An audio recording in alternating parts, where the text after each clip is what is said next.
తిరుమల ఆలయానికి ఏ గ్రామాలను దేవదేయంగా రాజులు లేదా సంస్థానాధీశులు ఇస్తారో ఆయా గ్రామాల్ని మాన్యాల్ని శ్రీనివాసుడి సుదర్శన చక్రం కాపాడుతూ ఉండేది. అదెలా అన్న విషయాన్ని తెలుసుకోవాలనంటే పూర్తి వీడియోని స్కిప్ చేయకుండా చూడండి. నమస్కారం, మీ మావరి కథలకు స్వాగతం.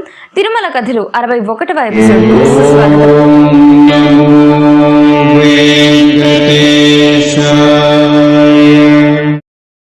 ప్రాచీన కాలం నుంచి అంటే మనకు తిరుమల ఆలయ చరిత్ర శాసనాల ద్వారా తెలుస్తున్నప్పటి నుంచి చూస్తే ఆలయానికి వస్తున్న ఆదాయం పైన, ఆలయానికి దేవదేయాలుగా దానాలు చేసిన భూములపైన, గ్రామాలపైన ఆయా కాలపు రాజులు వారికి కట్టవలసిన సుంకాలు, పన్నులలో మినహాయింపు ఇచ్చే సంప్రదాయం ఉన్నట్లు తెలుస్తోంది.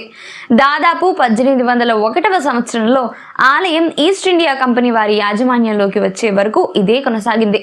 ఆ తర్వాత ఏమైందో కంపెనీ విషయాలు చర్చించుకునేటప్పుడు చెప్తాను. అది పక్కన పెడితే మాలిక్ కాఫర్ దండయాత్రల వరకు తిరుమల ఆలయం యాదవరాజుల పాలనలో ఉండేది. ఆలయ అవసరాలకు, నైవేద్యాలకు నిధులు చాలకపోతే యాదవరాజులు ఆలయ కార్యక్రమాల్లో లోపం లేకుండా నిధులు సమకూర్చేవారు. మొదట ముస్లిం దండయాత్రలతో రాజకీయ కల్లోలం దక్షిణ భారతంలో మొదలై మళ్ళీ విజయనగర సామ్రాజ్యం స్థిరపడే వరకు, అంటే విజయనగర స్థాపన జరిగిన తర్వాత కూడా 5-6 దశాబ్దాల వరకు అనిశ్చిత పరిస్థితులు సాగాయి. అంటే ఇంచుమించుగా 1350 నుంచి 1568 వరకు ఈ పరిస్థితులు కొనసాగాయని చెప్పుకోవచ్చు.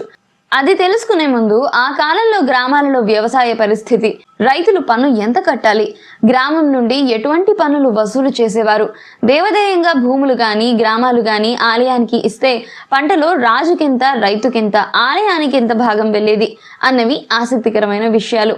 అయితే ఆ కాలంలో 4 రకాల వారికి భూముల మీద హక్కులుండేవి. మొదటిది భండారవాడ.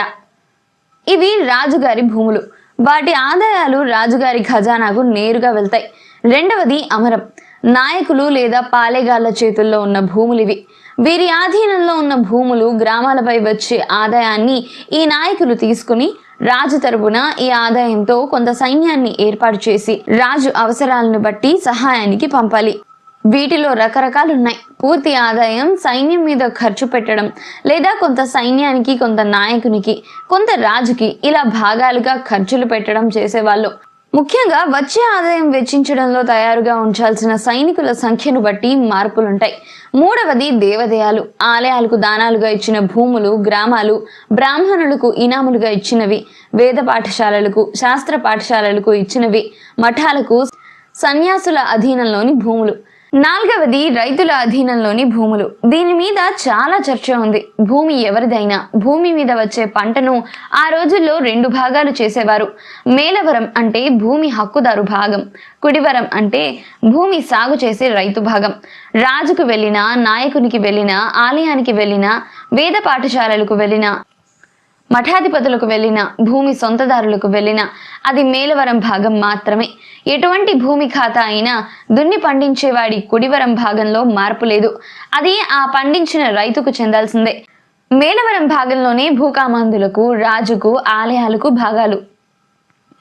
మిగతా వారి విషయంలో ఎలా ఉన్నా తిరుమల ఆలయానికి సంబంధించినంత వరకు రాజులు దానాలు ఇచ్చినా, ఇతర దాతలు ఇచ్చినా వాటిని దేవదేయాలుగా భావించి మేలవరం భాగమంతా గ్రామాధికారులే వసూలు చేసి ఆలయానికి అందజేసే సంప్రదాయం ఉండేది. గ్రామాల నుండి ఈ మేలవరం భాగంలోని పన్నులే కాక ఇతర పన్నులు కూడా వసూలు చేసేవారు. బంగారం కొనుగోలు, అమ్మకాల మీద పన్ను, ధాన్యం కొనుగోలు, అమ్మకాలపై పన్ను,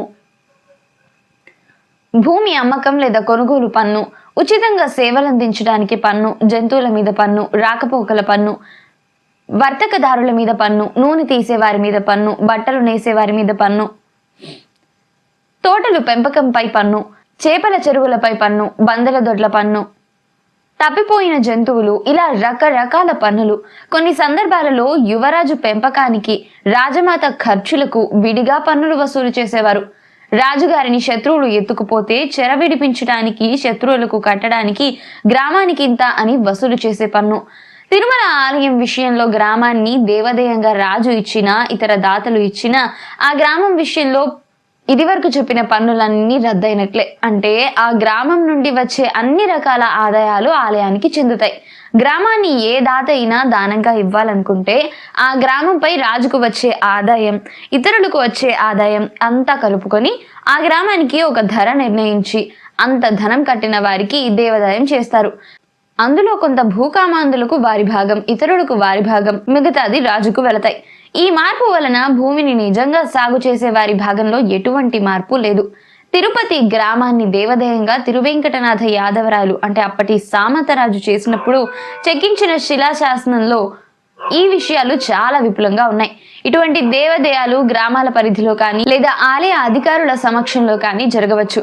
గ్రామాల పరిధిలో జరిగితే ఇచ్చిన దేవాదాయాల గురించి ఆలయ స్థానాత్తరులకు అంటే అధికారులకు గ్రామాధికారులు తెలియజేస్తారు. తిరుమల ఆలయ భూముల్ని దేవాదాయంగా వచ్చిన గ్రామాల్ని కాపాడుకోవడం ఒక పెద్ద సమస్య. అయితే ప్రజలలో దైవభక్తి, పాపభీతి బాగా ఉండటం వల్ల తిరుమల శ్రీనివాసుడి భూముల గ్రామాల సరిహద్దుల్ని సూచిస్తూ సర్వేరాళ్ళన్నింటి మీద సుదర్శన చక్రాన్ని చెక్కించేవారు. ప్రజలు ఆ సుదర్శన చక్రాన్ని చూస్తూనే దేవుడి మాన్యం అనుకుంటూ భక్తితో పక్కకి తప్పుకునేవారు. అలా సుదర్శన చక్రం ఆ స్వామివారి దేవాదాయాన్ని కాపాడుతూ ఉండేది. ఇదండి తిరుమల ఆలయానికి సంబంధించిన మాన్యాలకు ఆ సుదర్శన చక్రం ఇలా సెక్యూరిటీ ఇచ్చిందన్నమాట.